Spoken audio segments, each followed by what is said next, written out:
ये हमारे साथी जो हैं ये इसका वोल्टेज माप रहे हैं। तो पहला फेज डिजिटल मल्टीमीटर से ये 408 के लगभग आ रहा है। पहले दो फेज पे लगाए, अगले 2 और 3 पे लगाओ तो ये भी लगभग 403 4 मतलब लगभग ये आ रहा है। अब 3 और 1 पर लगाइए, 3 और 1 उधर 1 नंबर पे लगा, वहाँ इधर लगा लीजिए इस पे, हाँ फर्स्ट नंबर पे। तो 3 और 1 के बीच में भी ये वोल्टेज जो हमारा कम आ रहा थोड़ा सा, और ढंग से लगा, लूज कनेक्शन है, लगभग 400 के लगभग होना चाहिए। 97 98 ये हो रहा है 14, तो ये लूज कनेक्शन।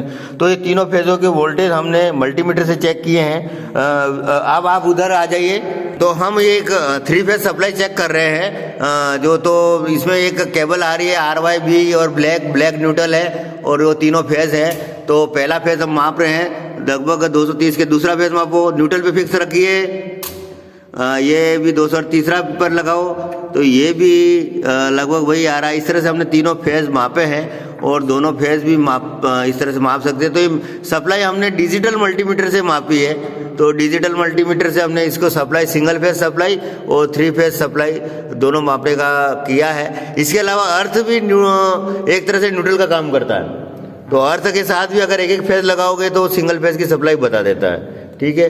और एक चीज़ और है, टेस्ट लैंप से अगर हम टेस्ट लैंप से कभी भी सप्लाई मापेंगे तो सिंगल फेज में एक टेस्ट लैंप लेंगे और डबल फेज में दो बल्ब लेंगे। दोनों की वाटेज समान होनी चाहिए, वाट समान होनी चाहिए। अगर अलग अलग वाट का होगा तो काम नहीं चलेगा, दोनों को वाट समान होना चाहिए।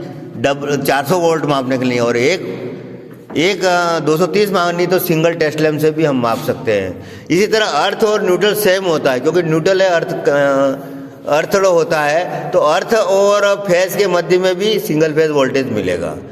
अर्थ और न्यूट्रल के बीच में कोई वोल्टेज नहीं मिलता। अगर अर्थ और न्यूट्रल के बीच में कोई वोल्टेज मिलता है, इसका मतलब अर्थिंग सही नहीं है। ये कई बार GSS पे इस तरह की दिक्कतें आती है, ठीक है। तो आपने ये अच्छा करने की कोशिश करी है।